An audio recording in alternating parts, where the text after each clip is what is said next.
Hey everybody, happy International Scrapbooking Day. I'm excited to be here with the Scrap Gals for a special video that is just for you scrap gals on this fun holiday. I'm excited to share with you a layout that I will create using two of my favorite products that I have on hand all the time, that I use on nearly everything that I make.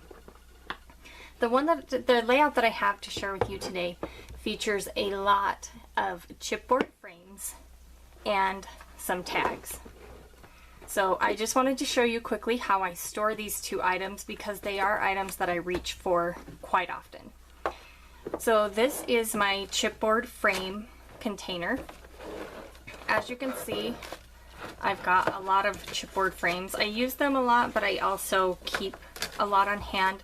And you know, I guess not all of these are chipboard frames. I have a few older fabric frames, some overlays, but these are generally frames and things that you would typically think of to frame photos. This is how I store my tags, and tags I use all the time. So this sits right on the edge of my desk, actually right on a shelf above my desk, and I reach for tags all the time. And as you can see, there's some of them that have come with this string already attached. Some of them I have bought just plain. Some of them have a little bit of writing or journal or lines on it for journaling. Some of them are glittered. Anyway, just lots and lots of different kinds of tags. So I keep this right on my desk and I reach for it often. So these are the supplies that I've pulled together aside from the tags and the chipboard frames to create this layout. So I have some sequins. These are from Jelly Bean Soup. They're adhesive sequins. These are Fancy Free buttons from the new Fancy Free collection by Pink Paisley. Some puffy stickers by the same collection. These are a bit older, thickers from an Amy Tangerine collection.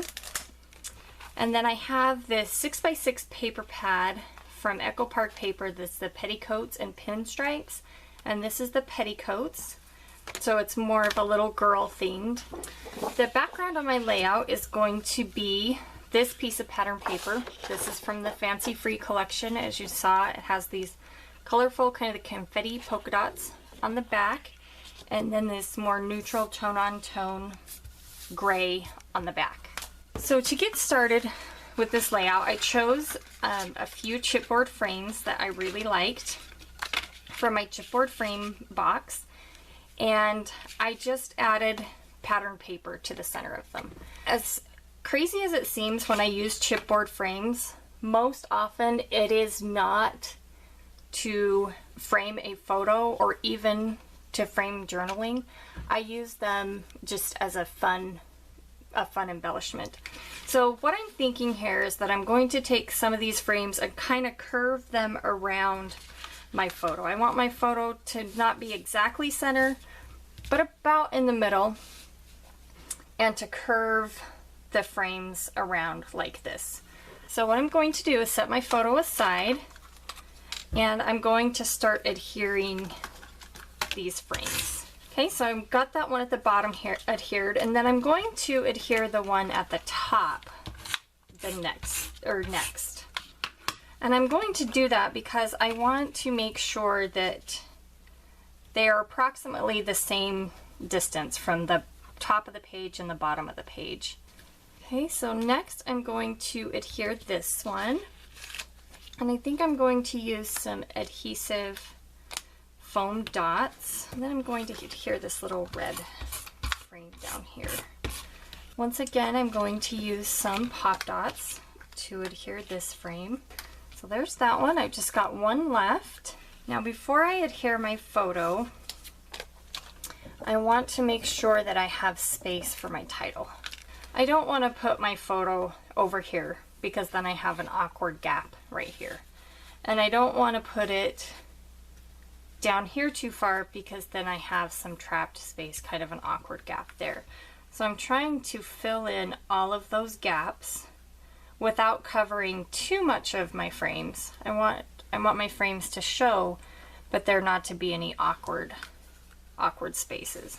I have these tags sitting here and I wanted to use them to kind of balance out either side of the layout here.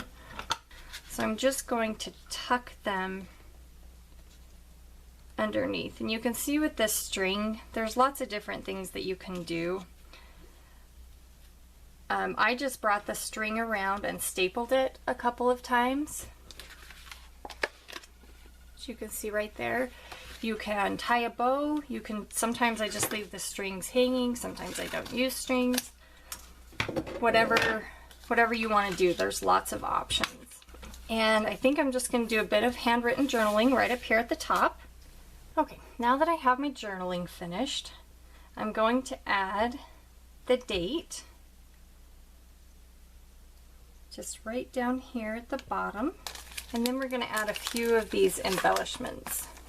And I'm going to go back to this package of puffy stickers from the Fancy Free collection. As you can see, I already used some of them. I just thought the numbers were kind of a cute touch there at the bottom.